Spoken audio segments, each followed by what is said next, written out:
Si vous faites partie de ma génération, vous avez connu les salles d'attente avec des chaises carrées inconfortables, les tables jonchées de magazines, certains vieux de plusieurs années, avec au centre des quiz, les pages qui étaient les plus barbouillées.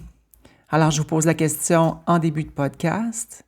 Combien de quiz avez-vous remplis pour essayer de vous comprendre?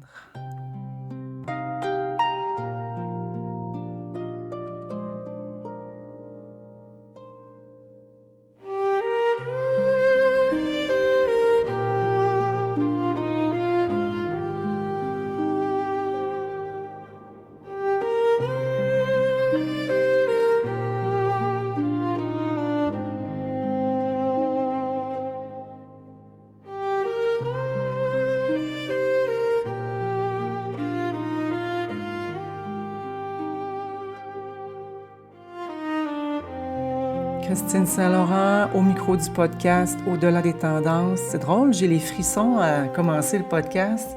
Je ne sais pas si c'est parce que j'arrive près de mon 53e anniversaire, si c'est parce que je cultive une proximité des émotions, mais il me semble que dernièrement, je me trouve plus sensible. Les yeux viennent plus facilement dans l'eau, il y a vraiment comme une sensibilité qui est là. Je suis vraiment heureuse de vous retrouver. Merci d'être là. Je ne prends pas votre attention à la légère. Si vous êtes ici, c'est parce qu'il y a quelque chose en vous qui vibre avec les enseignements, évidemment, de l'Ayurveda, mais au-delà de ça, puis je dis pas au-delà en disant que c'est pas des bons enseignements, au contraire, je les porte et j'ai écrit 1200 pages. Mais c'est plus la connexion avec quelque chose qui est plus grand, de se comprendre, d'essayer de trouver des réponses dans un monde qui, oh, ma foi, est-ce qu'il faut que je le redise encore cette semaine? J'ai l'impression que je suis comme un vieux record, comme disait mon grand-père, dans le temps où les vinyles sautaient, hein, quand il y avait une petite craque, une petite graphine dans le micro-sillon.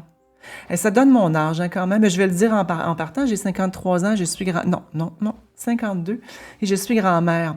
Et donc, le monde change à une vitesse folle. Ce qu'on pensait, j'ai changé 3 fois mon introduction dans le livre, le temps que que je termine de l'écrire, parce que je parlais justement d'intelligence artificielle, de la vitesse avec laquelle les informations circulent, les vraies comme les fausses, les absolues vraies vérités qui n'en sont plus, qui l'étaient, qui ne le sont pas. Tout est son contraire. Chaque personne devient un peu le protagoniste de quelque chose et s'il voit quelque chose de différent, il va venir presque crier haut et fort, déchirer la chemise, que c'est pas ça. Quel monde en mutation! Moi, je l'écoute avec...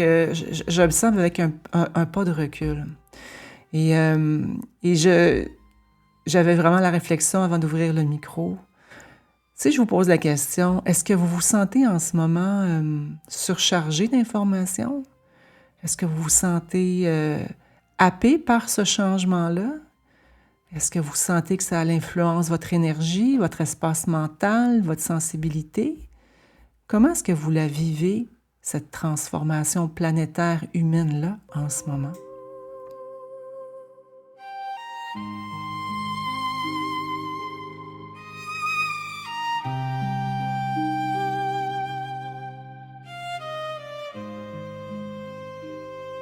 Parce qu'à moins de vivre 30 000 pieds sous la mer, on le ressent bien que collectivement, ça brasse dans nos repères, dans nos façons de se définir, dans ce qui nous semblait juste, dans ce qui nous semblait des règles, dans ce qui nous semblait des repères. Et si vous avez été témoin, en tout cas dans les dernières semaines des dimanches d'origine, où j'ai vraiment abordé des sujets qui viennent toucher, en tout cas celles qui sont là, qui ont écrit, qui nous ont écrit, ça bouscule et ça brasse. Et je vous posais la question en début de podcast, vous rappelez-vous de cette époque-là, hein, où les magazines étaient encensés, où on voyait les vedettes, en guillemets, je les mets en guillemets, hein, où les médias mettaient quelqu'un en avant, puis le mettaient comme si c'était la perle rare de l'histoire de l'humanité. Même ça change aussi, hein? La déification des vedettes. Tout tombe. Les châteaux de cartes s'effondrent. Et c'est tant mieux. Et en même temps, c'est déstabilisant certains. Et je vous posais la question au début de podcast, est-ce que vous avez fait ces quiz-là? comment se situe. Moi, je me rappelle, adolescente, en attendant d'aller chez la gynécologue, j'ai des grands souvenirs de ces magazines-là, où est-ce que je prenais des petits un crayon, puis j'entourais les réponses pour voir quelle était la tendance. Je trouve ça cocasse, et en même temps, il y a quelque chose qui est vrai là-dedans, c'est que ça nous donne une pause et on prend le temps d'observer des choses. On se pose des questions que probablement on ne se posait pas. Si je vous pose la question, quelle est la largeur de votre langue? Je suis certaine que c'est quelque chose que vous n'avez jamais réfléchi. C'est pas quelque chose. Et dans la perspective védique, c'est une signature. Une langue qui est petite et mince, une langue qui est moyenne et une langue qui est plus large sur les côtés va donner une signature ou une définition potentiellement d'une tendance, d'une signature. Et celles qui me suivent depuis un bout de temps savent, le quiz dosha le quiz dosha. Alors, je vais parler de ça, mais je vais vous expliquer, juste mettre la table. Là. Imaginez-moi, là, on s'installe, c'est l'été. Ah oui, c'est l'été. Il fait beau, le soleil filtre au travers les arbres, la luminosité du mois de juin, qui est le mois de ma fête. C'est le plus beau mois, avant la sortie des maringouins en masse, juste après les gels, alors que le gazon est croquant, je vous mets la table.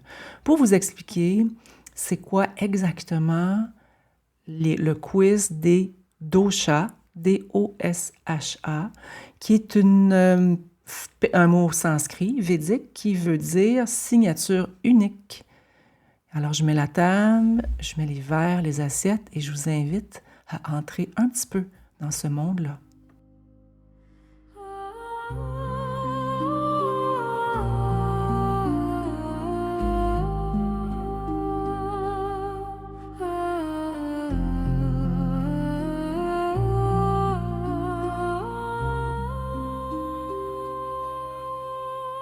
Donc, le quiz dosha, dans la perspective de l'Ayurveda, cette sagesse ancestrale que j'enseigne depuis les 20 quelques dernières années, c'est vraiment une façon de percevoir la nature, notre signature, notre ADN, notre relation avec notre environnement, avec notre écosystème qui nous maintient en équilibre ou nous déséquilibre. Le mot dosha veut dire signature. En anglais, c'est blueprint. C'est vraiment comme une cartographie des éléments dans notre corps. Et au fil des années, si vous avez lu mon premier livre, Nature et Ayurveda, j'en parle de ce quiz-là. Je l'ai travaillé, retravaillé. J'ai vraiment plongé dans cette sagesse-là de l'Ayurveda qui m'appelait comme ex-infirmière. Dans le milieu contemporain, dans plusieurs spécialités, soins intensifs, en cardio, j'ai travaillé dans les dons d'organes, en salle de réveil, en salle d'op. Bref, j'ai fait beaucoup de spécialités pour finalement, à un jour, quitter le système actuel, que je ne qualifierais pas nécessairement d'un système de santé, là. C'est pas le mot qui est associé, mais c'est la place où on a besoin d'aller quand on a besoin de se faire prendre soin. Et c'est important qu'il soit là aussi.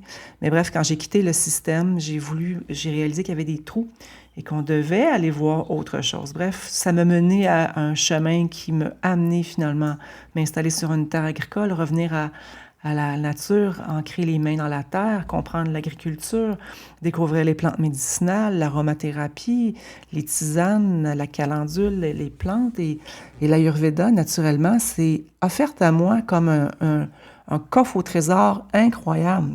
Et donc, dans mon premier livre, écrit en 2018, je parlais du quiz dosha comme la référence. Oui, j'ai toujours dit que c'était une tendance. Donc, qu'est-ce que c'est? C'est des questions qui nous font réfléchir, qui nous font nous observer. Mais si vous êtes comme la plupart des gens qui remplissez des quiz, ça va vite, on veut avoir la réponse. Et ma perspective là, de ça, c'est vraiment ceci. L'Occident, dans sa compréhension de l'Ayurveda, vient mettre l'Ayurveda un peu en boîte quand on propose de se comprendre à travers un quiz. Pourquoi? Parce que ça limite énormément la compréhension de la base qui est en arrière de ça. Et en même temps, c'est utile parce que ça nous donne une tendance. Ça veut dire que si je réponds à des questions, dans mon livre Nature et Ayurveda, le premier était 38 ou 42 questions parce que j'avais vraiment fait un travail de recherche pour aller chercher le plus de questions possible pour faire le tour de la Terre le plus possible, de notre écosystème personnel. Et avec le temps, j'ai réalisé que des fois, compliquer un peu trop, c'est pas nécessairement mieux. Bref, une série de questions qui observent des variables, cœur, corps, esprit, du mental, de la respiration, du corps physique, des cheveux, de la peau, et plusieurs variables, et les résultats nous donnent une tendance.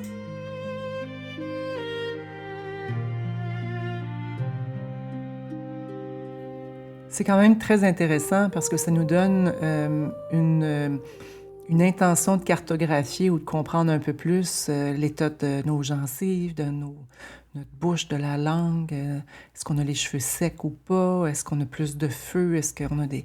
Il y a vraiment une belle tournée. Donc, je réfère quand même et tout de même à mon premier livre parce que c'est vraiment... C'est pas les réponses comme telles qui sont intéressantes dans ce contexte-là. Je l'amène souvent comme ça. C'est plus les questions qui sont intéressantes. Parce que ça nous permet d'observer les tendances qui sont là ou de mettre des mots sur des choses qu'on ressent, mais on n'a pas nécessairement le vocabulaire pour venir le dire. Et c'est ce que j'aime beaucoup de l'Ayurveda, c'est que ça nous permet de venir mettre un peu plus de pesanteur sur des états qu'on pense peut-être normaux à un certain point, ou bien qu'on ne sait juste plus comment rééquilibrer, ou qui... Hein, si je suis devenue irritable dans ma vie avec mes enfants, avec mon chum, puis quand je vois des cônes oranges parce que c'est de la construction, j'ai juste le goût de croquer mon grand-père, il disait croquer les jarrets, hein, les mollets. On pense que c'est notre faute, puis on se tape sur la tête, alors que dans le contexte de l'Ayurveda, ça nous dit, il y a ton feu qui est en débalancement, alors... ça peut aider à se comprendre. Bref, c'est une belle façon de se comprendre. Cependant, en fait, de mettre la table pour se comprendre. Cependant, on peut comprendre le résultat, mais ça ne donne pas nécessairement les mots pour dire « ce matin, je me sens comment ». Et là, en ce moment, je suis avec la cohorte, première cohorte fondatrice d'Origine, et là, je mets vraiment, je vois et j'adore ça. J'adore comment l'humain... dès qu'il sort de sa zone de confort, peut s'expandre et apprendre. Et justement, il y avait quelqu'un qui écrivait, parce que j'ai fait 3 quiz d'Osha, puis puis même j'ai fait des consultations, ça me donne des tendances, mais je ne sais toujours pas quoi faire avec mon corps. Et c'est ça qui est intéressant, parce que les résultats ne donnent pas nécessairement les mots pour dire ce matin, par exemple, quand vous vous êtes réveillé, comment vous vous sentiez. Il n'a pas dit non plus pourquoi les mains étaient froides, pourquoi la tête tournait à 3 heures du matin, pourquoi le café aujourd'hui il passe moins bien que les autres. Donc, les tendances des doshas, savoir si on a plus vata, pitta ou kapha, donne une guidance ou une... Je dis tendance, mais c'est plus une... Ouais, c'est ça. C'est pas mal c'est vraiment le mot, c'est tendance, mais c'est une tendance de surface. C'est un peu comme le vent qui souffle sur le lac. Ça ne va pas chercher la profondeur de ce qui est présent.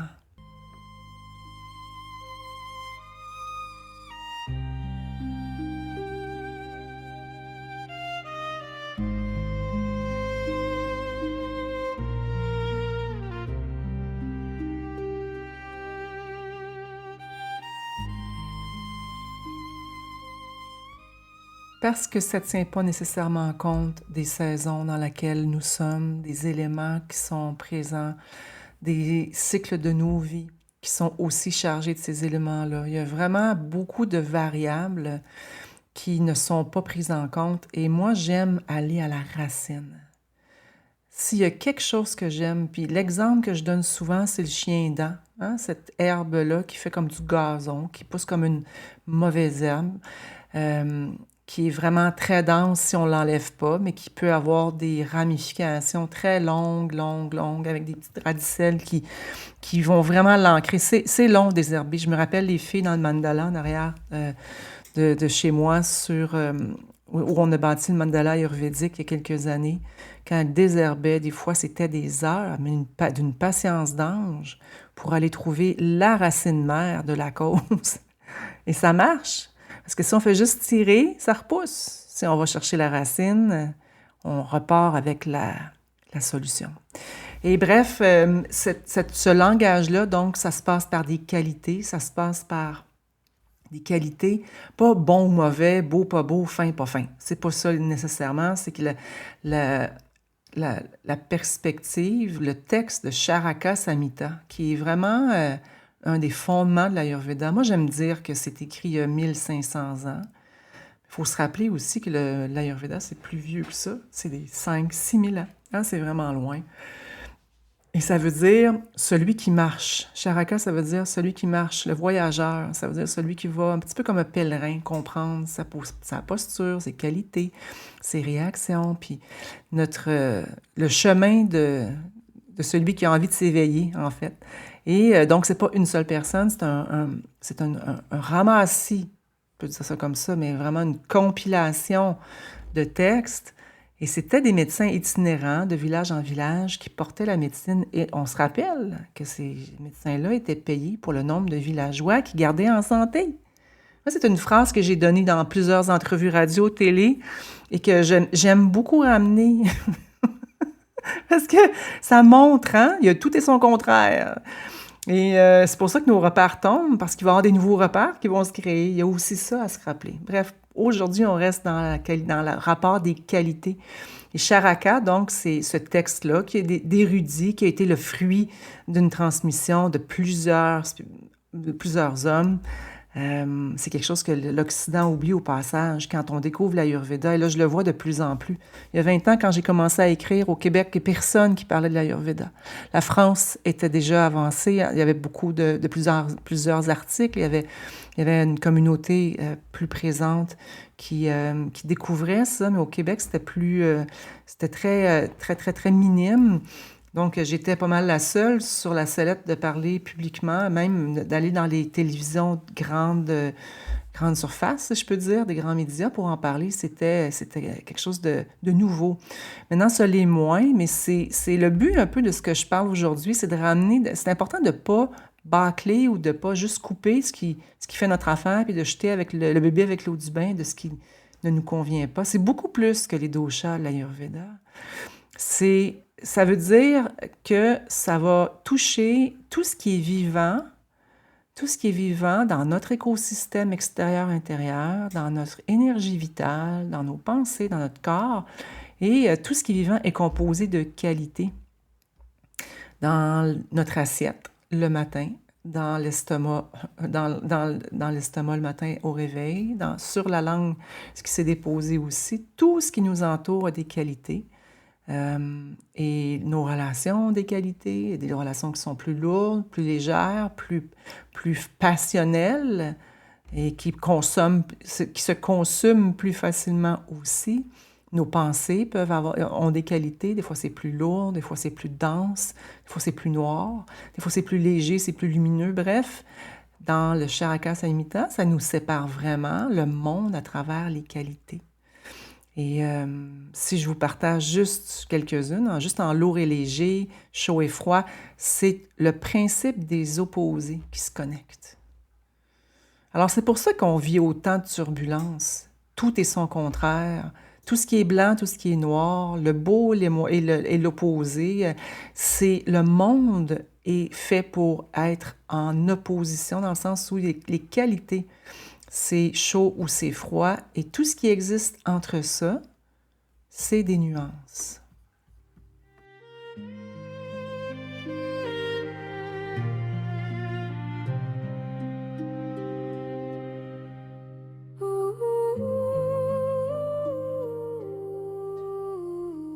Et du haut de mes 52, presque 3 ans, je réalise aussi que c'est quelque chose qu'ils nous ont pas appris. On n'a pas appris ça dans les systèmes, hein? Les nuances, les différentes cultures, les différentes façons de voir. Et puis, quand je faisais mes entrevues après la sortie du premier livre, j'aimais bien dire s'il y a une chose que j'ai apprise dans le contexte d'écriture, c'est le mot nuance. Il n'y a rien de tout à fait vrai, absolu à 1000%, puis il n'y a rien de tout à fait faux à 1000% non plus. Il y a toutes les nuances, des influences qui fait que le mouvement se crée et que les gens se contractent, se relâchent, que les perspectives se contractent et se relâchent, que l'humain évolue sur le fil du temps qui, semble-t-il, n'existe même pas. Donc, de se braquer pour une position ou un résultat, même une étiquette sur le front, c'est de sous-comprendre ou de sous-estimer la puissance de la vie qui est là et qui nous offre vraiment une façon de nous expandre, un peu comme le fait l'univers, de se contracter, de se relâcher, de se contracter, de se relâcher, d'accepter que des fois c'est plus lourd dans notre perspective. Personnellement, moi je vous dis mon plus grand truc au monde, quand je commence mon corps à être fatigué, où j'ai vraiment besoin d'un repos, les idées sont plus lourdes, la liste des tâches semble donc plus grande. L'éléphant dans le salon, c'est comme multiplié. Il n'y en a pas juste un, il y en a trois. Dans ce temps-là, je me dis ceci, Christine, va te coucher.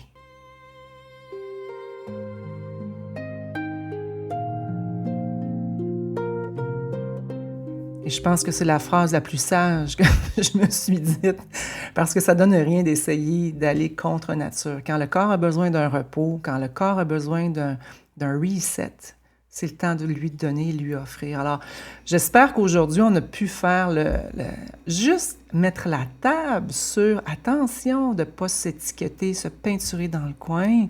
Quand on comprend les qualités, les coupes de qualité, lorsqu'on comprend que la vie est au-delà de Vata Pitta Kapha, qui est la signature, la perspective de Charakas, c'est plus grand que ça. C'est ça qu'on aborde cette semaine dans l'expérience Origine.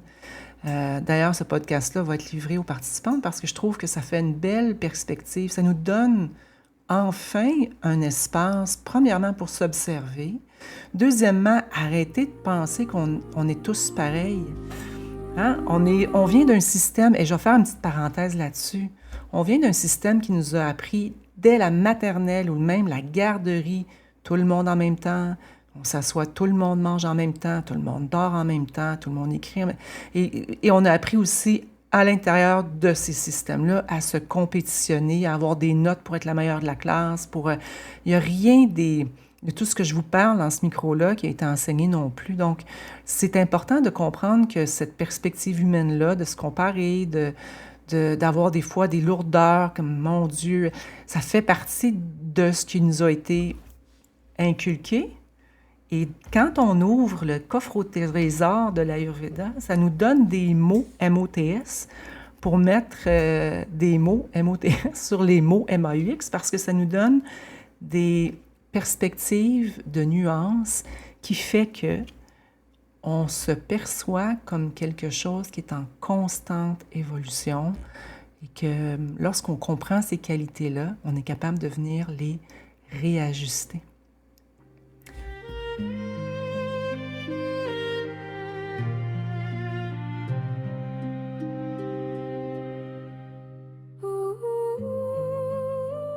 Alors, cette semaine, je vous invite à observer quelle qualité, on va en prendre juste une, lourd ou léger.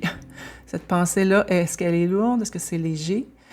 Ce que je me mets dans la bouche, est-ce que c'est lourd ou c'est léger?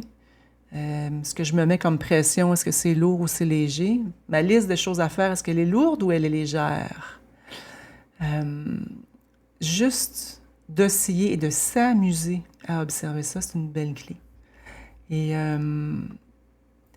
je termine en disant ceci. Le podcast est rendu à son 35e épisode. J'ai un plaisir fou à les enregistrer. Commentez, mettez ce que vous en retirez. La chaîne YouTube est en explosion. Il y a beaucoup de gens de la France, de la Suisse qui nous suivent, qui se joignent à la communauté, qui est un petit peu éparse dans le sens où YouTube est là, parce qu'il y a Facebook, et là, il y a Circle avec le groupe Origine, la cohorte fondatrice, avec une belle plateforme à l'intérieur qu'on teste en ce moment, qu'on voit qu'est-ce que ça donne. Et beaucoup de gens qui se retrouvent en ce moment avec beaucoup de points d'interrogation inscrits sur le front. Et si c'est ça, votre perspective, inscrivez-le en commentaire et inscrivez les perles que vous avez retirées de ce podcast. Sachez ceci, mon équipe et moi les lisons tous et c'est notre nourriture pour le cœur. Je rappelle en terminant que la première cohorte fondatrice d'Origine ferme ses portes, les inscriptions ferment ses portes ce dimanche, le 26 avril. On l'a mis jusqu'au 26 avril parce que je donne 2 conférences à Expo Manger Santé, samedi et dimanche à Québec. Et après ça, le dimanche soir, les inscriptions se ferment. Il n'y aura plus d'ouverture sur les inscriptions jusqu'à la prochaine cohorte, qui est probablement, pas encore, peut-être vers la fin de l'année. C'est en train de se manifester, mais ce ne sera pas sur les mêmes bases parce que là, on est au printemps. Et à l'automne, ce sera à l'automne. Bref, les liens sont en commentaire. Il n'est pas trop tard pour nous joindre. Sautez dans le train, là. C'est le dernier wagon, c'est la caboose qui est là. Si ça vous chante, si ça vous parle, de venir comprendre ces qualités-là, de venir savoir comment les orchestrer, c'est le fun que j'ai de découper ça pour que ce soit digestible. Je vous embrasse tout le monde au-delà des tendances. Alors, je vous retrouve la semaine prochaine.